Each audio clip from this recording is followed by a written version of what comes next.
మన తెలంగాణలో DSC రాయిపోతున్న school assistant మరి ఎస్జిటి మరి పిఈటి పరీక్ష రాస్తున్న ప్రతి ఒక్కరికి ముందుగా నా తరపున బెస్ట్ ఆఫ్ లక్.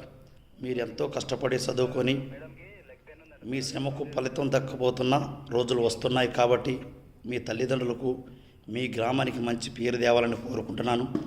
ఇన్ని సంవత్సరాల మీ శ్రమకు ఎగ్జామ్ హాల్లో రాసే 2 గంటలు మరియు 3 గంటల సమయాన్ని మీకు అనుకూలంగా మార్చుకొని ఈ ఎగ్జామ్ సమయాన్ని సద్వినియోగం చేసుకొని ఈ పోటీ ప్రపంచంలో మీరు విజేతలుగా మారాలని కోరుకుంటూ, అలాగే ఎగ్జామ్ హాల్లో మొదటగా క్వశ్చన్ పేపర్ను తరువుగా చెక్ చేసుకోండి. క్వశ్చన్ పేపర్ ఎప్పుడూ మనకు పాజిటివ్గా రావాలని లేదు. ఆ ఎగ్జామ్ పేపర్ను మనకు పాజిటివ్గా మార్చుకొని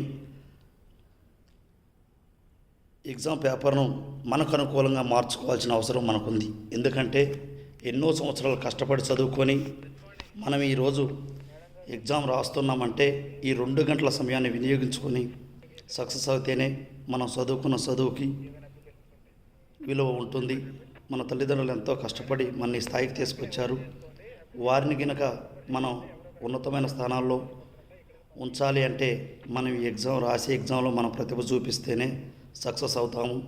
కాబట్టి ఎన్నో రాత్రులు నిద్రలేని రాత్రులు గడిపి కష్టపడి చదువుకున్నారు కాబట్టి ఎగ్జామ్ పేపర్ను మీకు అనుకూలంగా మార్చుకొని మీరు రాస్తున్న ఈ ఎగ్జామ్లో ఈ యుద్ధంలో మీరు గెలవాలని కోరుకుంటూ మీ అన్నగా once again best of luck.